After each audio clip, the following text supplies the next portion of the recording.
Welcome back everyone, it's Vaz again with another video from World of Warships Legends. And today we have a Stellar Clash game here for you. We also have a fun clip at the end, so stay tuned for that too. I was really on the fence about doing a space mode video, but I thought, hey, why not? And let's try to make the best of it. Let's possibly save ourselves from spending more doubloons than we have to, potentially to get the Yukikaze. Still not sure if I'm gonna get it or not. Are you guys gonna get it? I'm still on the fence. There's still time to think about it though, right? I think at this point we're about halfway through the space mode event. In this game I just sped up a little bit at the beginning there just to get into the action. So what I typically like to do is I pick the galaxy and I try to seek out the nearest bots because those kill bot missions are kind of annoying, but they do give you quite a few of those space chips. And I found that the galaxy is kind of the better ship at disposing of the bots. The AP does quite a bit of damage against them, but I think what makes the ship the best choice for disposing the bots is a combination of things. First off, the speed and the engine boost allow you to get to the bots quicker than the all destroyers, and because of that you can also get away from any all destroyers as well. And I usually find that if you're in a galaxy you get ganked a lot less. People don't see you as much of a threat, and you usually spawn near other galaxies or rovers. If another galaxy gives you trouble, you just start shooting at him, and if a rover starts giving you trouble, just turn on your sonar and chase him away with some HE. I found that the all destroyers are just too slow, and most of the time you get spotted by another one right away and they start shooting at you and they just end up duking it out with him and you don't even get a chance to go after the AI. And then when it comes to the rovers, as soon as you launch your frickin' torps at them, the damn AI just gets right out of the way, like instantly, as if they always have a sonar built into them. It's ridiculous. So I found that the rovers weren't very useful for killing AI. Now in this game I actually picked this one to show you because I actually get a win in the end, which I feel like is pretty miraculous. And it involves all kinds of luck, because this is definitely the weakest ship of the three. The only ship it's actually effective against is itself. It can't do squat against all destroyers, and its reload time is too slow against rovers, so it makes it pretty useless. I haven't played a lot of space mode games, but surprisingly I've gotten a couple wins in the galaxy, and then the rest of my wins were in rovers. I've seen all destroyers win quite a few games, but I haven't played it that much, so I haven't won a game in it. But when it comes to playing any ship, the strategy is pretty simple. You want to collect as many of the health boosts as possible, not just to benefit yourself, but to keep them away from the other players. Once an all destroyer gets 2 or 3 of those things, they become impossible to kill, and that's the game. And then secondly, and it's the biggest detriment to playing this mode, is that you kind of want to remain on the outskirts. You don't want to really get involved in the action. You want everyone else to whittle themselves down, and you don't really want to start making your move until there are only a couple of ships left. Whenever I play in the galaxy, I'm just going for those bot kills, and then if I can get some of the health power-ups, then maybe I'll start thinking about going for the win. And so that's what I've done in this game. I got my couple of bot kills. Really the most that you can get is 2, maybe 3, sometimes 4 if you're lucky. And then from there to start farming damage for the other missions, as well as sailing around and trying to get as many power-ups as you can, especially those health power-ups. The reload power-ups are pretty decent as well, and the other ones are not that very useful. The steering gears is useless, and the consumable reload time decrease is not that big of a difference. We have, for the most part, a lot of sailing around, a lot of avoiding attention, maybe taking some pot shots here or there. One thing to keep in mind is always keep one eye on the base. There's always some rover that wants to sneak in there and sneak out a win. Plus the base is red, and the capture indicator, the little, I don't know how to call it, the thing that fills up, is also red. So you don't really have any idea how close he is to capturing the base, so it's really important to keep one eye on it at all times. That was a really stupid oversight on their part. I don't know what their deal is with the color red. Like in arena mode, and I think it was Rust and Rumble mode, they're obsessed with the different shades of red for the other enemy teams. It was super annoying because you couldn't tell them apart. So yeah, overall, my thoughts on this mode is that it is pretty boring. Not only that, but the ships aren't fun to play.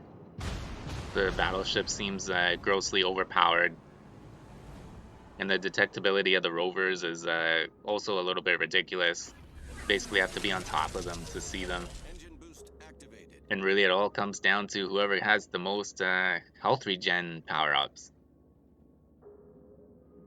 The other thing to look at is the time on the clock. You don't want to wait too long to make your move as well. And that's what I see happen the absolute most in all the matches that I've played. People waiting too long to make their move, and the games all end in draws. I think a lot of people have noticed that, and they've expressed their displeasure with it.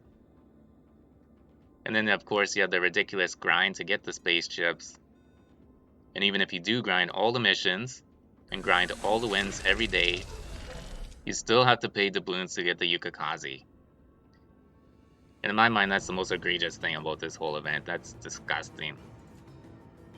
The only redeeming thing about it is that if you do buy all 3 missions for your 12,000 doubloons and just skip space mode altogether, if you're thinking about it, you're getting a very overpowered tier 6 premium ship for only 12,000 doubloons, whereas most of those premium tier 6 ships cost 12,500 doubloons, and the really desirable ones cost 15,000 doubloons.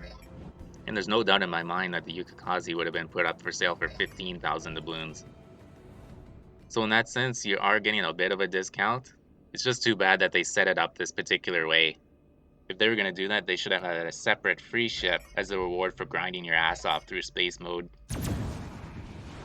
You know, and that's the only reason why I grinded my ass off in the Rust and Rumble event, is because the Ognavoy was going to be free at the end of it. And I knew that I wouldn't have to pay any doubloons to get it. Now then, they experimented a little bit with the Lenin and the Icebreaker coins, but at least when it came to the Icebreaker coins, you were buying the Santa crates to get the extra ones that you needed to get the Lenin, and in the Santa crates there were some pretty decent rewards to be had, and I'm pretty sure they made an absolute killing off of those Santa crates.